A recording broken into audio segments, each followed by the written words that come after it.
singular honor to be the first ever Prime Minister of India to undertake this groundbreaking visit to Israel. I want to thank my friend Prime Minister Netanyahu for the invitation and for receiving me with so much warmth. तो प्रधानमंत्री नरेंद्र मोदी ने Israel को अपना अहम साझेदार बताया है और जैसे कि राहुल सिन्हा वहां से बता रहे हैं हमें, तेल अवीव जहां पर पहुंचे हुए हैं प्रधानमंत्री मोदी इस वक्त, और बहुत ही भव्य स्वागत वहां पर हुआ और बहुत ही गर्मजोशी के साथ इन दोनों शख्सियतों की वहां पर मुलाकात हुई है। राहुल सिन्हा इस वक्त हमारे साथ हैं। राहुल, ये तस्वीरें बता रही हैं कि इतने सालों से इजरायल एक ऐसा दोस्त रहा है भारत का जो हमें लगातार मदद देता रहा है। 1962 के चीन युद्ध से लेकर जो 1999 तक की अगर हम बात करें तो लगातार मदद देता रहा। लेकिन खुलकर अगर हम कह रहे हैं कि इजरायल हमारा दोस्त है, ये बदलाव अब हमें देखने को मिल रहा है और प्रधानमंत्री मोदी ने वहां पर इजरायल को अहम साझेदार बताया। और ये जो साझेदारी है वो दरअसल कई क्षेत्रों में देखने को मिलेगी। आतंकवाद को लेकर एक समझौता होने की उम्मीद है कि मिलकर हम इस चुनौती का सामना करेंगे, क्योंकि बहुत सालों से आतंकवाद का जो दंश है वो इजरायल ने भी झेला है और अब एक समझौता होता हुआ दिखाई दे रहा है। 3 साल पहले भी ये समझौता हुआ था, लेकिन अब बात आगे बढ़ेगी और ये बात यहीं तक सीमित नहीं रहेगी, चाहे कृषि का क्षेत्र हो, चाहे वो पानी का क्षेत्र हो, क्योंकि पानी प्रबंधन में हर तरह की तकनीक में, हर तरह के इनोवेशन में इजरायल अग्रणी देश रहा है और ये तमाम ऐसे क्षेत्र रहेंगे जिसमें भारत अपेक्षा रखता है कि इजरायल से उसे मदद मिलेगी। बहुत सारी जो डिफेंस डील्स हैं, अगर हम जून की बात करें तो $2 बिलियन का एक कॉन्ट्रैक्ट हुआ है डिफेंस इक्विपमेंट्स को लेकर भारत और इजरायल के बीच। जो UAV इस्तेमाल करता रहा है भारत, वो इजरायल से आती रही है। बराक 1 मिसाइल से लेकर अब बराक 8 मिसाइल तक के बात पहुंच चुकी है और ये जो डिफेंस डील्स हैं ये बहुत ही मददगार साबित होंगी भारत को पाकिस्तान और चीन से निपटने में। My visit celebrates the strength of centuries-old links between our societies. Based on these bonds of our partnership has maintained a strong and sustained upswing since the establishment of full relationship, diplomatic relations 25 years ago. Friends, the people of Israel have built a nation on democratic principles. They have nurtured it with hard work, greed, and the spirit of innovation. तो 25 साल पहले भारत और Israel के बीच एक कूटनीतिक संबंध जो हैं वो बने थे और लगातार जिस तरह से मैंने बताया आपको कि मदद इजरायल भारत की करता रहा है, हर मोर्चे पर ये मदद मिलती रही है। लेकिन ये एक तरह से फॉर्मली हम रिकग्नाइज कर रहे हैं इजरायल को। ये पहली दफा हुआ है जब कोई भारतीय प्रधानमंत्री इजरायल के दौरे पर गया है। तो ये नई लकीर खींचने की कोशिश की है प्रधानमंत्री मोदी ने वहां इजरायल पहुंचकर और बेंजामिन नेतन्याहू के साथ जो उनकी तस्वीरें हैं वो दिखा रही हैं कि कितना अहम दोस्त इजरायल इस वक्त मानता है भारत को।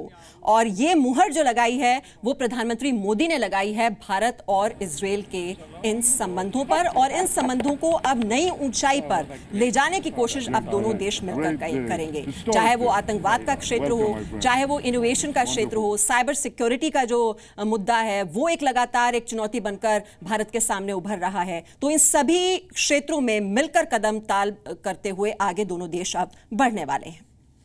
My singular honor to be the first ever Prime Minister of India to undertake this groundbreaking visit to Israel. I want to thank my friend Prime Minister Netanyahu for the invitation and for receiving me with so much warmth.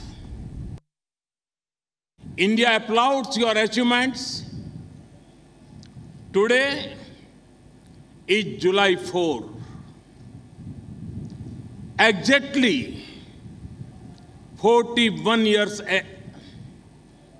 since Operation Entebbe.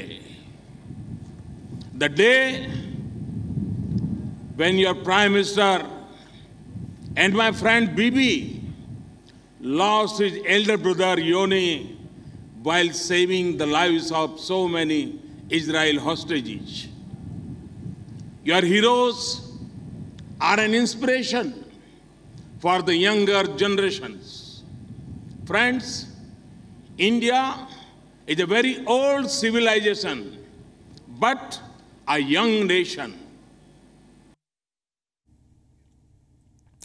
तो 41 साल पहले operation Thunderbolt का जिक्र कर रहे थे प्रधानमंत्री मोदी, और आपको याद दिला दें कि अगर हम पीछे मुड़कर देखें तो 41 साल पहले आज ही का दिन था जब एयर फ्रांस की जो फ्लाइट थी उसका अपहरण कर लिया था फिलिस्तीनी आतंकवादियों ने। और ये जो पूरा ऑपरेशन थंडरबोल्ट हुआ था इसमें बेंजामिन नेतन्याहू के जो बड़े भाई हैं उनकी मौत हो गई थी। हालांकि जो और यात्री वहां पर फंसे हुए थे काफियों को उनमें से बचा लिया गया था, और उसी का जिक्र कर रहे हैं कि ये आज अब वो इजराइल की जमीन पर प्रधानमंत्री मोदी कदम रख रहे हैं और ऑपरेशन थंडरबोल्ट की 41वीं वर्षगांठ भी है।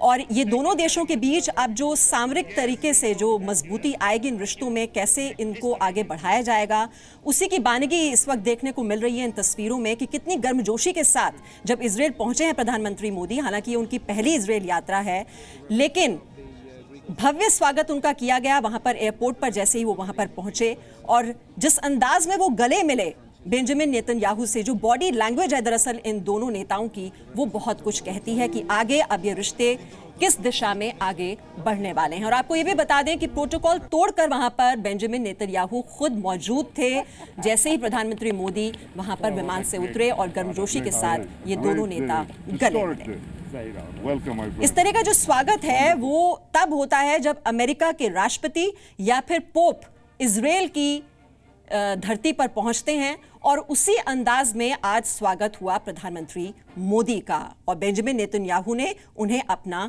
सच्चा दोस्त बताया। ये देखिए तस्वीरें, हाथ मिलाते हुए और बहुत ही गर्मजोशी के साथ ये मुलाकात हुई दोनों नेताओं के बीच। और एक बार फिर से हम रुक कर लेते हैं, हमारे सहयोगी राहुल सिन्हा इस वक्त हमारे साथ हैं।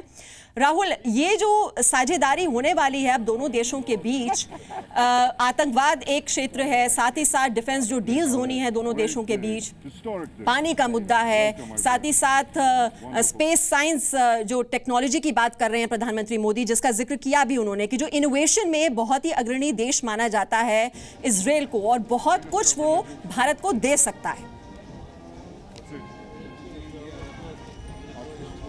राहुल, मेरी आवाज आप तक पहुंच पाई? शायद इसी वजह से प्रधानमंत्री जो आने के साथ ही जो अपना बिल्कुल मीमांसा, इसीलिए प्रधानमंत्री जो अपने दौरे की शुरुआत कर रहे हैं वो सबसे पहले एग्रीकल्चर फार्म लैंड पे जा रहे हैं और वहां देखने समझने की कोशिश करेंगे कि यहाँ का किसान आखिर कैसे तरक्की कर रहा है, तब जबकि यहाँ पर ना तो मौसम अनुकूल है ना जमीन उतनी उपजाऊ है। सिक्योरिटी और डिफेंस महत्वपूर्ण है। यहाँ अधिकारी कह रहे हैं कि इस पर जरूर आगे कुछ देखने को मिलेगा, लेकिन फौरी तौर पर एकदम से कोई बड़े फैसले देखने को नहीं मिल सकते हैं। हालांकि भारत उम्मीद कर रहा है कि इजराइल से जो ड्रोन्स को लेकर के वो लगातार कोशिश कर रहा है लेने की, शायद उस पर सहमति बन जाए और वो फैसला यहाँ पर ले लिया जाए। लेकिन आतंकवाद एक महत्वपूर्ण मुद्दा है, दोनों देश इससे पीड़ित हैं। प्रधानमंत्री ने यहाँ इसका जिक्र भी किया। हो सकता है कल जो ज्वाइंट स्टेटमेंट दोनों की तरफ से प्रेस कॉन्फ्रेंस में हो उसमें तो राहुल सिन्हा की आवाज हम तक नहीं पहुंच पा रही है, लेकिन आतंकवाद एक ऐसा क्षेत्र है क्योंकि दोनों देश जो हैं वो आतंकवाद से पीड़ित हैं। और आपको बता दें कि ऐसा दौर था जब इजराइल के किसी भी कोने में लगातार आतंकवादी घटनाएं होती रहती थी और उसके जो पड़ोसी देश हैं लगातार उसको परेशान कर रहे थे। लेकिन इजराइल एक ऐसा देश है जिसने बहुत ही हिम्मत के साथ इन परिस्थितियों का मुकाबला किया, वहां से आतंकवाद का पूरी तरह से खात्मा करने में वो कामयाब हुआ। और इजराइल वो देश है जो अब मदद कर सकता है हमारी कि हम आतंकवाद से पीड़ित हैं। लगातार जिस तरह से चाइना की ओर से अग्रेशन दिखाया जा रहा है, साथ ही साथ पाकिस्तान की ओर से जिस तरह से आतंकवाद उसकी जमीन से आतंकवादी गतिविधियों को अंजाम दिया जा रहा है, तो इजराइल एक ऐसा देश है जो आतंकवाद के खिलाफ लड़ाई में बहुत ही महत्वपूर्ण साझेदार साबित हो सकता है।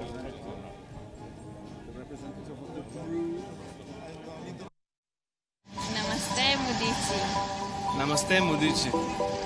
आपकी यात्रा शुभ और मंगलमय हो।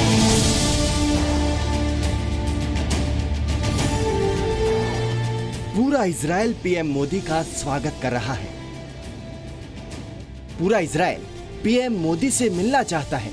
लेकिन पीएम मोदी जिस खास मेहमान से मिलना चाहते हैं वो है 11 साल का एक बच्चा, बेबी मोशे।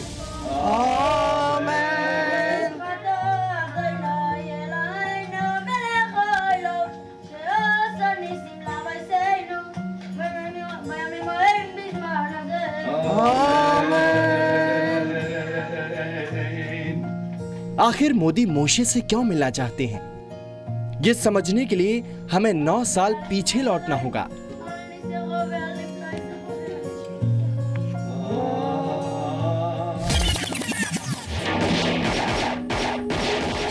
जब 26 नवंबर 2008 को मुंबई हमला हुआ था, बेबी मोशे और उसके इजरायली माता पिता मुंबई के नरीमन हाउस में रहते थे। 26 नवंबर 2008 को मुंबई में आतंकी हमला हुआ, जिसमें आतंकियों ने नरीमन हाउस को भी निशाना बनाया। इस हमले में नरीमन हाउस में 173 लोगों की मौत हो गई। इनमें बेबी मोशे के माता पिता भी थे।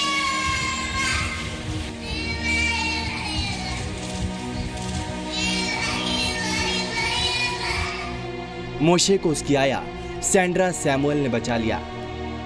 उस वक्त मोशे महज 2 साल का था। It's like not 1, 2. It's like hundreds of gunshots, 10, 20 grenades bombed in the Chabad. So, what? Even I'm a mother of 2 children. So I just pick the baby and I run. इस हमले में मोशे ने अपने माँ बाप को खो दिया। हम आपको छापड़ सेंटर यानी नरीमन हाउस के सबसे ऊपर का जो माला है 5th फ्लोर पे लेके आए हैं। और ये जो कमरा आप देख रहे हैं ये बहुत खास है, बहुत अहम है। ये उस वक्त जो 2 साल का बच्चा मोशे जो अपनी नैनी के साथ बच निकलने में कामयाब हुआ था, उसका ये कमरा था। और उस रात मोशे अपने इस कमरे में सो रहा था। मोशे के माता पिता के अंतिम संस्कार के बाद उसके दादा दादी बेबी मोशे को इजराइल ले गए।